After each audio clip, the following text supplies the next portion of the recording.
பாம்பை கண்டால் படையும் நடுங்கன்னு சொல்லுவாங்க. பாம்பை பார்த்து படைய நடுங்கிற அளவுக்கு பாம்புக்கிட்ட என்ன இருக்குங்க? அதோட விஷம் தான். பொதுவாக பாம்புகள் மிகவும் கூச்ச சுபாவம் உள்ள உயிரினங்கள். இது சாதாரணமாக யாரு கண்ணுக்குமே தெரியாது, எப்பொழுதும் மறைந்தே வாழும். இப்படி மறைந்து வாழ்கிற நேரத்தில் நாம் தெரியாமல் கைப்பட்டாலோ கால்பட்டாலோ கண்டிப்பாக பாம்புகள் நம்ம கடித்து அதோட விஷத்தை நம்ம உடம்புல ஏற்ற தான் செய்யும். அது மிக ஆபத்தாக இருக்குது. உலகத்தில் ஆயிரக்கணக்கான பாம்புகள் இருந்தாலும் சில வகையான பாம்புகளுக்கு மட்டும்தான் அதிக விஷம் இருக்குது, மற்ற பாம்புகளுக்கு விஷம் கிடையாது. பாம்புகள் மட்டும்தான் இந்த உலகத்தில் ஆபத்தான உயிரினங்களா? பாம்பை விட நிறைய ஆபத்தான உயிரினங்கள் இந்த உலகத்தில் இருக்குது. இந்த வீடியோவில் உலகத்திலே ஆபத்தான டாப் 10 உயிரினங்களை பற்றி தான் பார்க்க போகிறோம். இந்த லிஸ்ட்டில் நம்பர் 1 இருக்கக்கூடிய உயிரினம் மிக ஆச்சரியப்படுவீங்க நீங்கள். அதை தெரிஞ்சுக்கிறதுக்கு நீங்கள் வீடியோவை கடைசி வரையும் பாருங்கள். அதுக்காக ஸ்கிப் பண்ணி கடைசியில் போயிடாதீங்க, வீடியோவை முழுசாக பாருங்கள். வெல்கம் டு ஏன் எதற்கு எப்படி டாப் 10.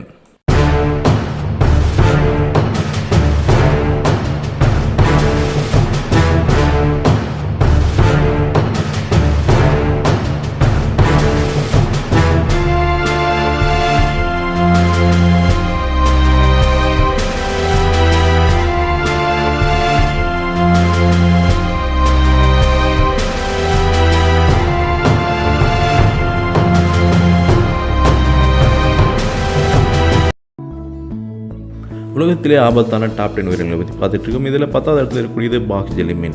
இந்த மீன் மிதந்து வாழக்கூடியது, ஒளி புகும் தன்மையுடையது, அதாவது டிரான்ஸ்பரண்ட்டாக இருக்கிறனால யாரு கண்ணுக்கும் ஈஸியாக தெரியாது. இதோட உடம்புல 15 டென்டக்கிள்ஸ் இருக்குது, ஒவ்வொன்றும் 10 அடி நீளம் வளரக்கூடியது.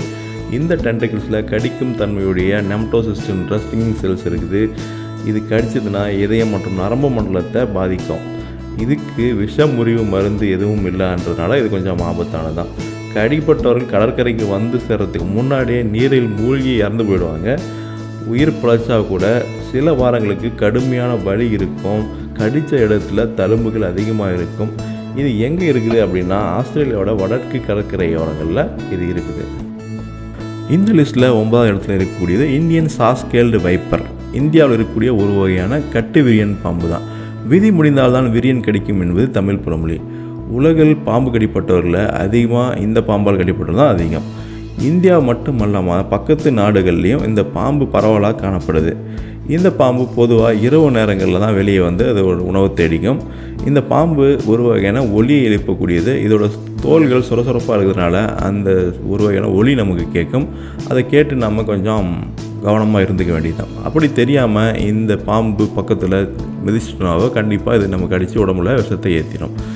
ஒரு ஆறுதலான விஷயம் என்ன அப்படின்னா இந்த பாம்பு கடிக்கு விஷமுறிவு மருந்து இருக்குது.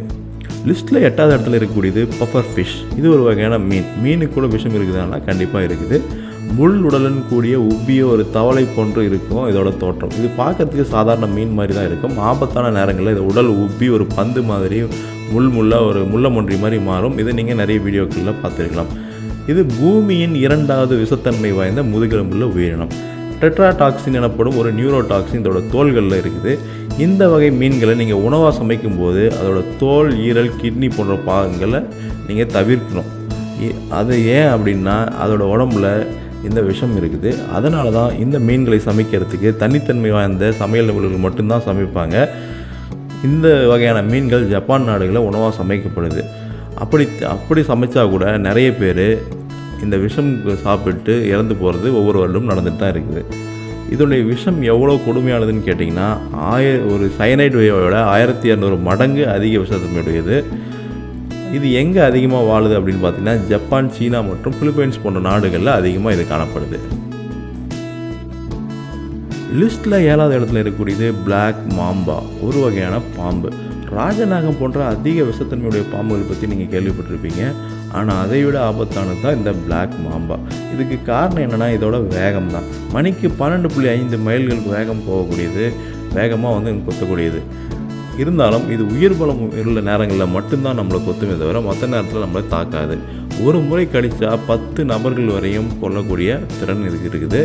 கடித்த 20 நிமிஷத்தில் கண்டிப்பாக நீங்கள் ட்ரீட் பண்ணாமல் விட்டால் மரணம் நிச்சயம். இது எங்கே அதிகமாக இருக்கக்கூடியது அப்படின்னு பார்த்தீங்கன்னா தெற்கு மற்றும் கிழக்கு ஆப்பிரிக்க நாடுகளில் அதிகமாக இந்த பாம்புகள் காணப்படுது.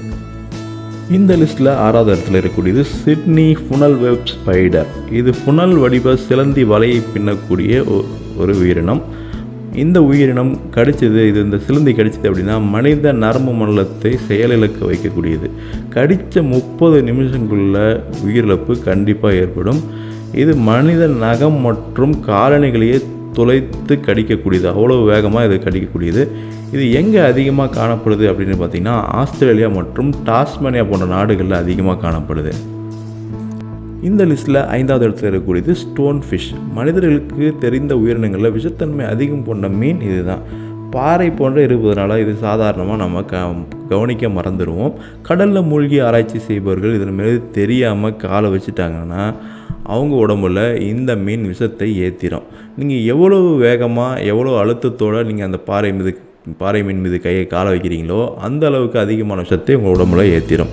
விஷமேறிய 1 மணி நேரத்துக்குள்ளே மரணம் கண்டிப்பாக நிச்சயம். அதுக்குள்ளே நீங்கள் ட்ரீட்மெண்ட் பண்ணிடும். இது எங்கே அதிகமாக காணப்படுது அப்படின்னா பசிபிக் பெருங்கடல் பகுதியில் அதிகமாக இது காணப்படுது.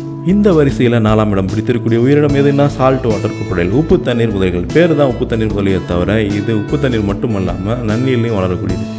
சீக்கிரமாக கோபம் அடையக்கூடியது, கோபத்தில் கடித்து குதறக்கூடியது, 23 அடி நீளம் வரைக்கும் வளரக்கூடியது. ஒவ்வொரு வருஷமும் இந்த முதலையோட கடியினால் 100கணக்கான பேர்கள் உயிரிழப்பது நாம் காண முடியும். ஒரு முறை கடித்தால் இதோட எவ்வளோ அழுத்தம் கொடுக்கும் அப்படின்னா 3700 பவுண்ட் அழுத்தம் தரக்கூடியது. அவ்வளோ வேகமாக கடிக்கக்கூடியது. அவ்வளோ இதோட ஜாஸ்ன்ற அந்த தாடைகளில் அவ்வளோ அழுத்தம் கொடுக்கக்கூடியது. இது எதுக்கு சமமாக இருக்கும் அப்படின்னா டீரெக்ஸ் வகை டைனோசர்கள் கடித்தா எப்படி இருக்குமோ அந்த அளவுக்கு அழுத்த முடியுது. இது எங்கே அதிகமாக காணப்படுது அப்படின்னா பசிபிக் கடல் பகுதிகளில், இந்திய கடல் பகுதிகளில், வியட்நாம் போன்ற நாடுகளில் இது அதிகமாக காணப்படுது. இந்த வரிசையில் 3ஆம் இடத்தை பிடித்திருக்கூடியது செட் சி ஃப்ளை. இது ஒரு வகையான ஈ. 8லேருந்து 17 மில்லிமீட்டர் மட்டும்தான் வளரக்கூடியது. இது சாதாரண ஈ மாதிரி தான் இருக்கும். ரத்தம் உறிஞ்சி குறிக்கக்கூடியது. இதில் ஆபத்து எங்கே இருக்குது அப்படின்னா இது பரப்பக்கூடிய ட்ரிபனோசோம்ஸ் அப்படின்ற ஒரு வகையான நோய் கிருமிகள் தான் அது இருக்குது. இந்த நோய் கிருமி ஆப்பிரிக்கன் ஸ்லீப்பிங் சிக்னஸ் எனப்படக்கூடிய ஒரு நோயை உருவாக்கும்.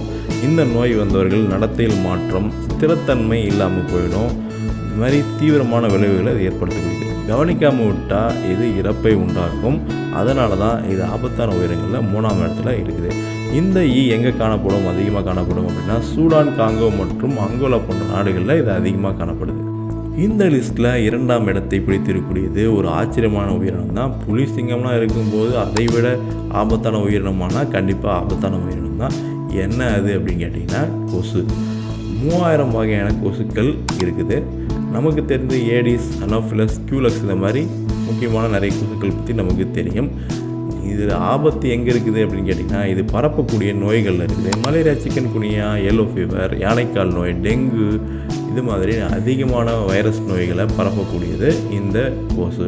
இந்த கொசுக்கடியினால் ஒவ்வொரு வருடமும் 7,25,000 பேர் உயிரிழக்கிறாங்க அப்படின்னா இது எவ்வளோ ஆபத்தான உயிரினம் புரியுது இல்லையா? சரி, இது எங்கே தான் அதிகமாக வாழுது அப்படின்னா அண்டார்டிகா தவிர பூமியோட எல்லா பகுதிகளிலும் கொசுக்களை நீங்கள் பார்க்க முடியும்.